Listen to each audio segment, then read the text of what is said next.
Hello friend, চলে আসলাম নতুন একটা রেসিপি নিয়ে। মাই ডিফারেন্ট রেসিপিতে আপনাদের সবাইকে স্বাগত।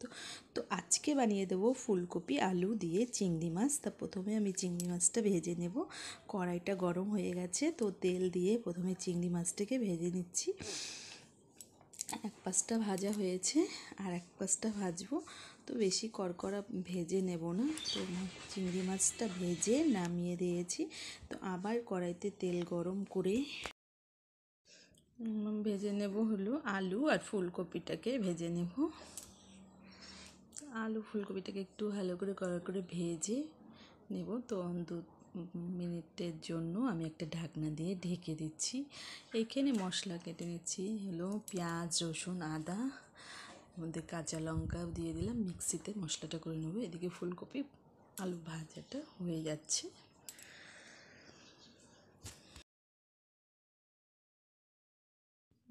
কপি ভাজাটার মধ্যে হলুদ, হালকা একটু লবণ দিয়ে ঠিক করে ভেজে নিয়েছি।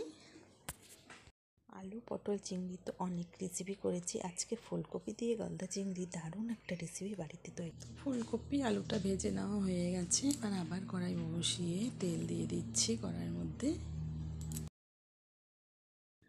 তেল গরম হওয়ার পরে দিয়ে দিয়েছি জিরা ফোড়ন। জিরাটা পুড়ে যাওয়ার পরে মিক্সিতে যা মশলা করে নিয়ে আসছিলাম, সরষা, পোস্ত, আদা, রসুন, পেঁয়াজ, কাঁচা লঙ্কা, তো সব দিয়ে হলুদ আর লঙ্কার গুঁড়ো, লবণ দিয়ে ভালো করে মিক্স করে নিচ্ছি মশলাটাকে।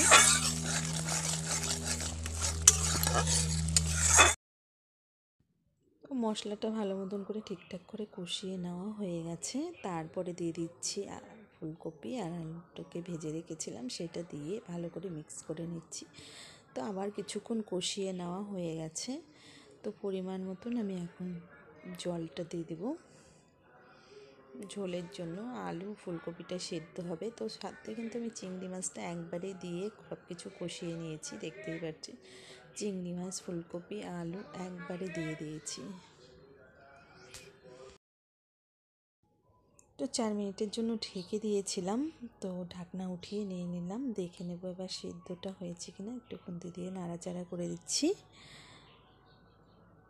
তো আমার রেসিপি প্রায় রেডি। তো কেমন লাগলো